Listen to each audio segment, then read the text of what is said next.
Midpoint theorem. The line segment joining the midpoints of any two sides of a triangle is parallel to the third side and equal to half of it.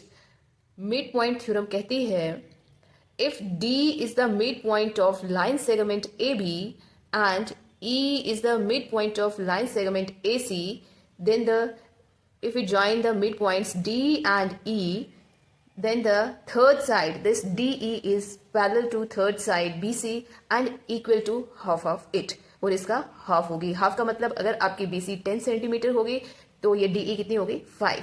If this is 15 centimeter, this is 7.5. If it is 20, this is 10. It means DE is equal to half of BC.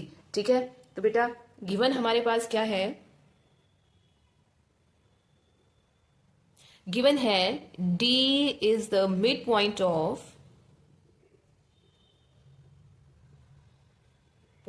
line segment AB. अगर D AB का midpoint है, it means AD is equal to DB. अगर बेटा D जो है midpoint दिया हुआ है इस लाइन का, it means AD is equal to DB. And E is the midpoint of line segment AC. If DE is the midpoint of AC, then AE is equal to EC. ठीक है, अगर तो E midpoint है इस line segment का, then this AE is equal to AC. EC. Is it clear? तो हमें prove क्या करना है? हम यहाँ पे लिखेंगे to prove.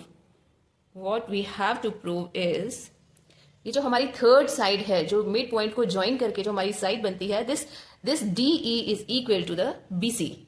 DE पैरेलल भी बतानी है BC के. DE parallel to BC and you have to prove DE is equal to half of the third side, that is BC. ठीक है, ये हमें क्या करना है? प्रूव करना है. तो हम प्रूव करने से पहले कुछ कंस्ट्रक्शन करेंगे. वो हमारी कंस्ट्रक्शन क्या रहेगी? We have to extend the point C को हम ऐसे एक्सटेंड करेंगे. Let it be F. जो CF जो हमने एक्सटेंड किया है, ये क्या होनी चाहिए? AB के पैरेलल होनी चाहिए. CF is parallel to BA. Is it clear? तो हम इसको कंस्ट्रक्शन में क्या लिखेंगे? हमने क्या कंस्ट्रक्शन की है?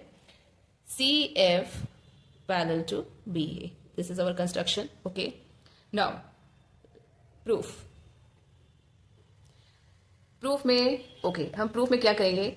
ये जो E है हमारा, DE को हम एक्सटेंड करेंगे to join the line CF at point O. Okay, अब देखो बेटा हमारे पास ये दो ट्राइंगल आ गई. One triangle is your DEE ADE and the second one is CEO.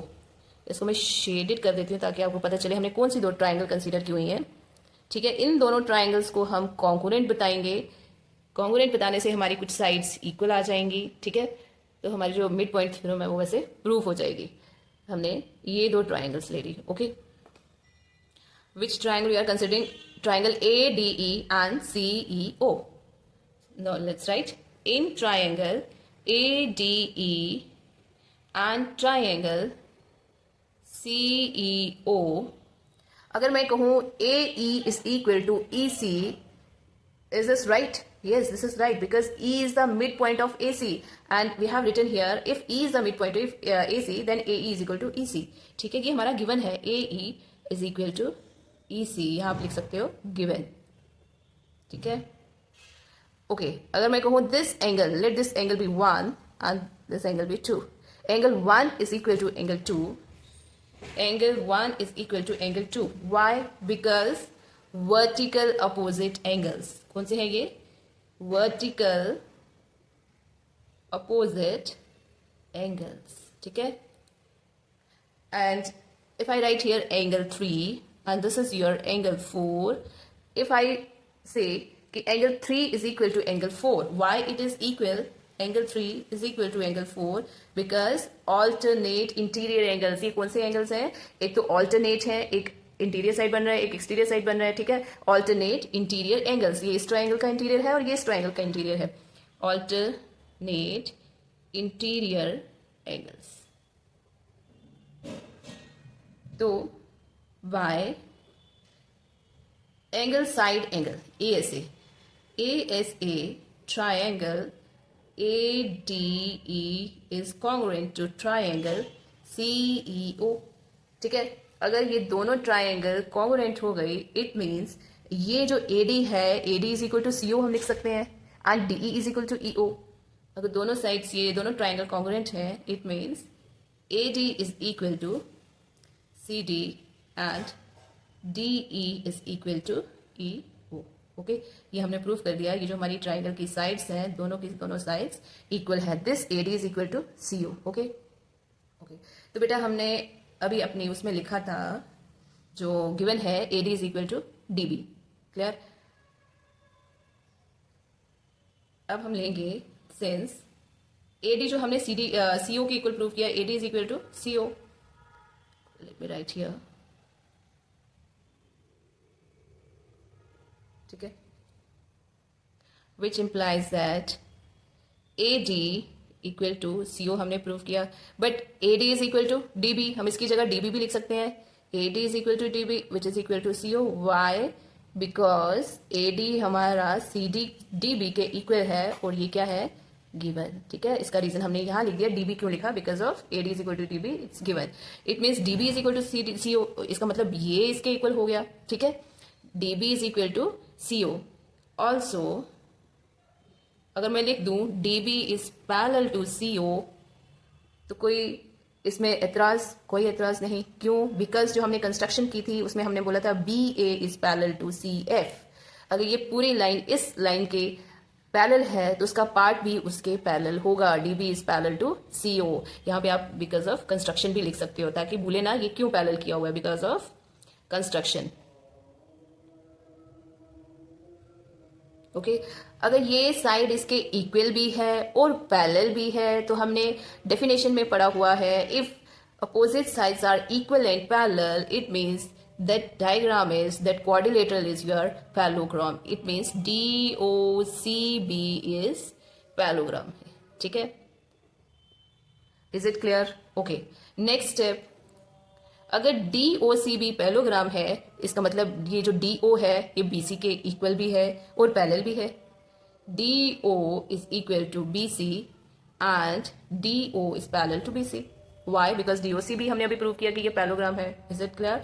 DO की जगह अगर मैं लिख दूं यहाँ पे DE प्लस EO, DO की जगह अगर मैं लिख दूं DE प्लस EO, कोई फर्क पड़ेगा? बिल्कुल नहीं पड़ेगा। Is equal to BC, DE plus EO।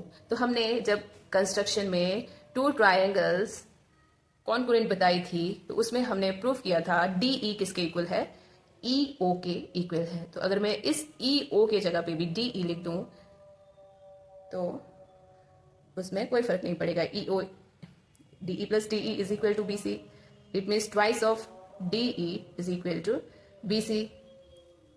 DE is equal to BC by 2।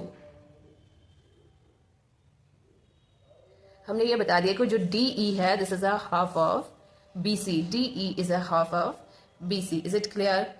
DO parallel to BC, अगर DO पैरेलल के BC के पैरेलल है तो DO जो हमारा है DO is a some of DE plus EO।